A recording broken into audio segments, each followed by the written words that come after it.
So you want to buy a Royal Enfield Bullet. Well, let me tell you a little bit about them, a little bit of my experience about this bike, and the things that you should consider, things you should know, and the overall experience of owning this bike for over 10 years. In order to talk about the Bullet, we need to go back in history just a little bit and talk about Royal Enfield, their demise, why this bike still exists like it is, because this is a 2003 model that looks like it came fresh out of 1968.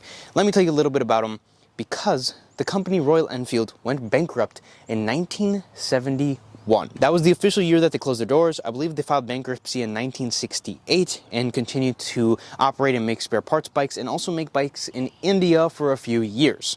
This bike was extremely popular overseas and in India, which is the reason why this company still exists today and why this bike is sitting in front of me. Royal Enfield, like every other British company, had a lot of financial troubles at the time and ended up going bankrupt for number of reasons, mainly because of the Japanese rule and Japanese bikes being better in every single category than these bikes. These things are basically nostalgia based, which is a huge reason why it exists now and why there are still newer models of it being built now. Royal Enfield in 71 went completely under. You couldn't get them in the US, you couldn't get them in England or anywhere else in the world, but Royal Enfield India was a massive conglomerate at the time because a ton of Royal Enfield bikes were selling in India. These were like seen as almost a status symbol at the time. It's nostalgia based, they were still achievable, they were still, out there, but you were one step above the regular guy, either walking, riding a bike, or driving moped or a Yamaha. And because of that, sales were very successful. This was the only model that was made. It was just the Bullet. It wasn't like Royal Enfield Interceptors or the Continentals or anything. It was just this bike.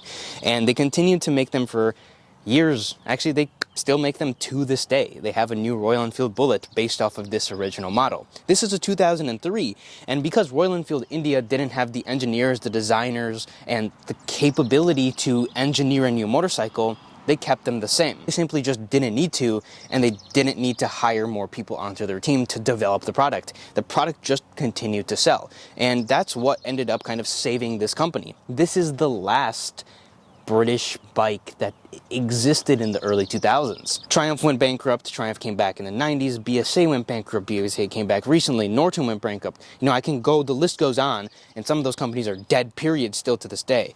But Royal Enfield has always been around somewhere in the world. Royal Enfield, this bike is still true to how they made them. I believe in 1994 was the first year that Royal Enfield made its introduction back into the United States. Royal Enfield India started selling bikes in the United States. And up until I believe about 2010 is when they actually made an updated Gen 2 facelifted version of this bike. They got rid of a couple things. I believe they added the disc brake in the front, and they also made these a unit construction instead of the pre-unit bike like this is, which basically, it makes it a little bit more efficient. This rides like a bike from the 60s. And then somewhere along the extent, they started making the new Continentals, the Himalayans, everything above the sun that they're making now. But it all kind of stunted from this. And that's something that you should know when you're buying a bike, whether you want to buy the old Royal Enfield Bullet, or I believe in America they called them the Classic, even though it says Bullet on the side, or whether you want to buy the new Royal Enfield Bullet that has a couple updated things, still has a little bit of its heritage from the Bullet, but has lost a little bit of DNA, in my opinion. Most people would say that they want to buy a Bullet, like a real classic Bullet, like standing in front of me. This bike has been almost unchanged since 1968. The only thing Royal Enfield really changed were very minor tweaks, but also they added electric start in 2003. Yes, it took them until 03, which is what this is the first year of the electric start, to put electric start in the bikes. And this is a single 500, so it will kick back at you if you kick it wrong. Kind of crazy. You have to really want to own this bike in order to own it. So something to note, if you are looking to make your life just a little bit easier, you can buy an 03 through an 08 or 09 bike, and you'll still have the pre-unit construction, but also you won't have to possibly break your foot every single time if you don't know what you're doing. Like I was saying before, this is still a 60s bike, so that's something that you need to know and need to write down in your head and engrave it in your brain, that this will not ride like a modern day bike. This isn't like a Honda that's just gonna cruise all day easy. It's still a very good machine. It still rides very nicely. It handles the corners nicely because it's a single 500. It's light-ish, but it still has a drum brake in the front. It still has a drum brake in the rear, front more importantly, of course. So it doesn't stop very well. It doesn't go very fast. It's a single 500, like I said, but it's not a fast single 500. It is a very slow, kind of groggy, just kind of to putz around bike. You're not going to be doing highway miles on this. I don't even think this bike will go 70, 65 miles per hour unless you're really pinning it.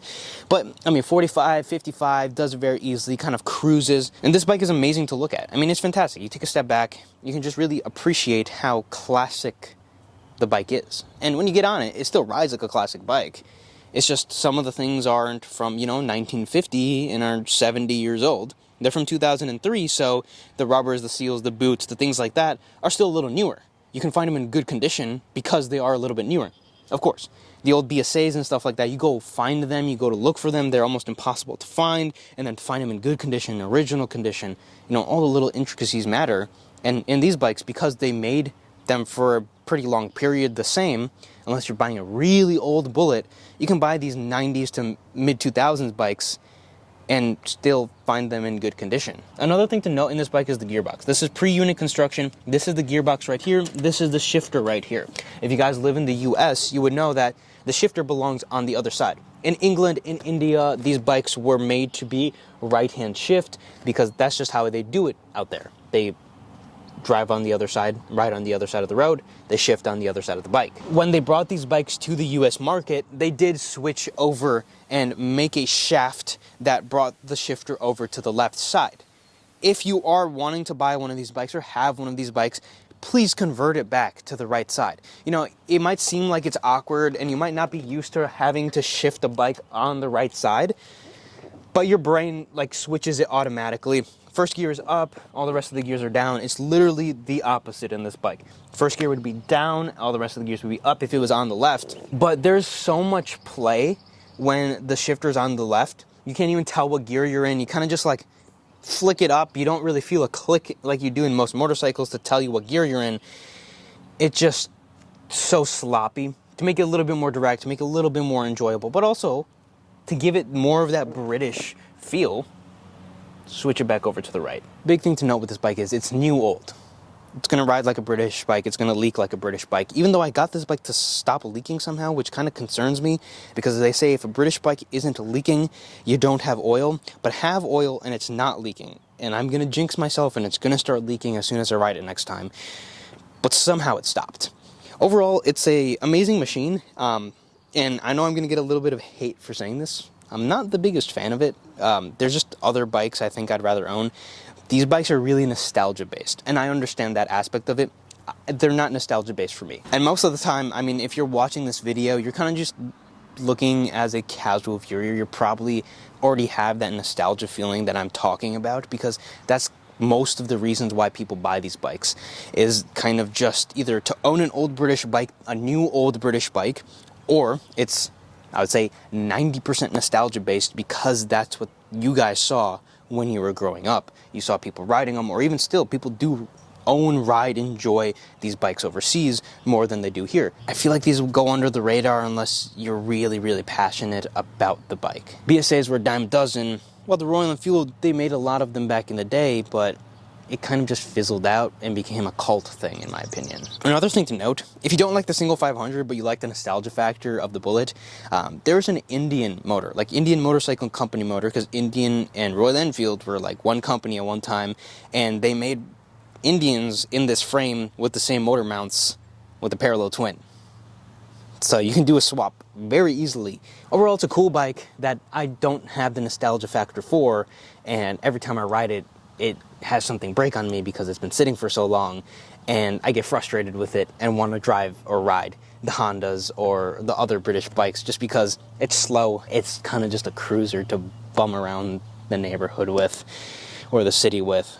And I have other bikes for that, but I will give it has a lot of cool history, and it looks amazing. I hope you guys learned a little bit about the Bullet, a little bit about the history. You guys probably knew the history, but I thought I'd mention it because I can't talk about this bike and not talk about its illustrious history, being the last surviving British motorcycle, even though it was made in India. It's interesting, it's cool. If you're looking to get one, I mean, for the most part, they're pretty solid, but you might have to get your hands a little dirty, as it is a British bike, as I was saying before. Or know someone who can do them. Minor tweaks here and there. You're going to have to tweak some things always. They're pretty simple to work on if you do want to work on them yourself. Or just park them. I know a lot of people who have done that. Just park them and look at them. That's all I got for this video. If you guys did enjoy, want to see this motorcycle spitting flames, I know I've mentioned it, but this bike will spit some massive flame bolts. Make sure to subscribe because the video is coming extremely soon. So you want to buy a Royal Enfield Bullet. Well, let me tell you the things that you should know before buying one. Because, well, you're probably Indian. Would you say that's racist? I mean, can't be. You can't be racist to your own race. I mean, it's not racist if it's factual, right? My mom would say it's racist, whatever. Move on.